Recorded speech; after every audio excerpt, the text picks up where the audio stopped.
Genesis chapter 3. Now the serpent was more subtil than any beast of the field which the Lord God had made. And he said unto the woman, Yea, hath God said, Ye shall not eat of every tree of the garden. And the woman said unto the serpent, We may eat of the fruit of the trees of the garden.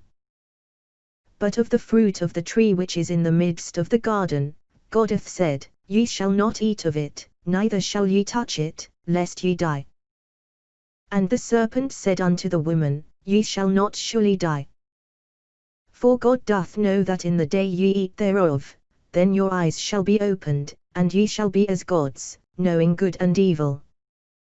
And when the woman saw that the tree was good for food, and that it was pleasant to the eyes, and a tree to be desired to make one wise, she took of the fruit thereof, and did eat.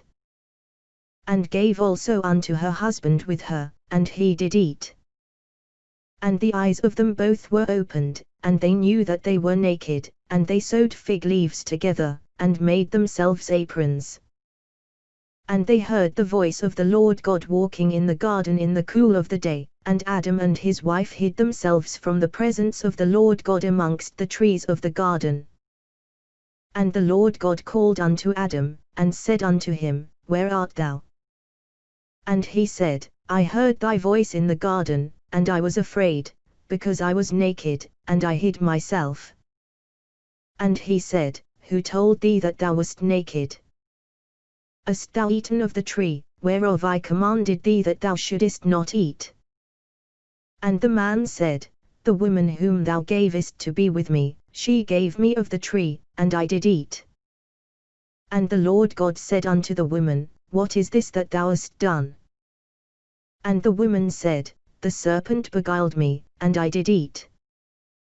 And the Lord God said unto the serpent, Because thou hast done this, thou art cursed above all cattle, and above every beast of the field. Upon thy belly shalt thou go, and dust shalt thou eat all the days of thy life. And I will put enmity between thee and the woman, and between thy seed and her seed, it shall bruise thy head, and thou shalt bruise his heel.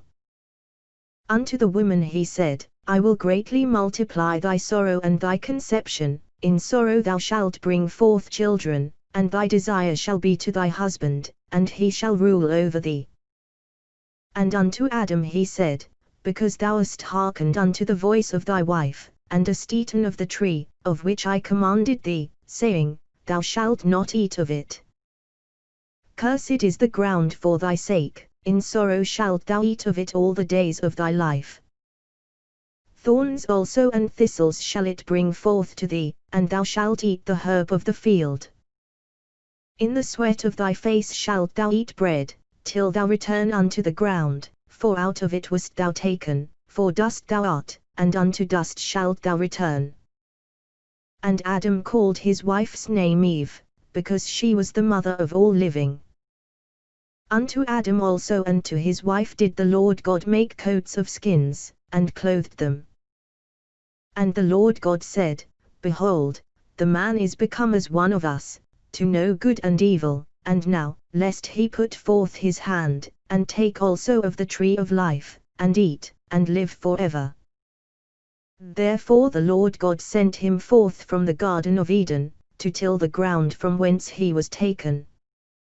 So he drove out the man, and he placed at the east of the Garden of Eden cherubims, and a flaming sword which turned every way, to keep the way of the tree of life.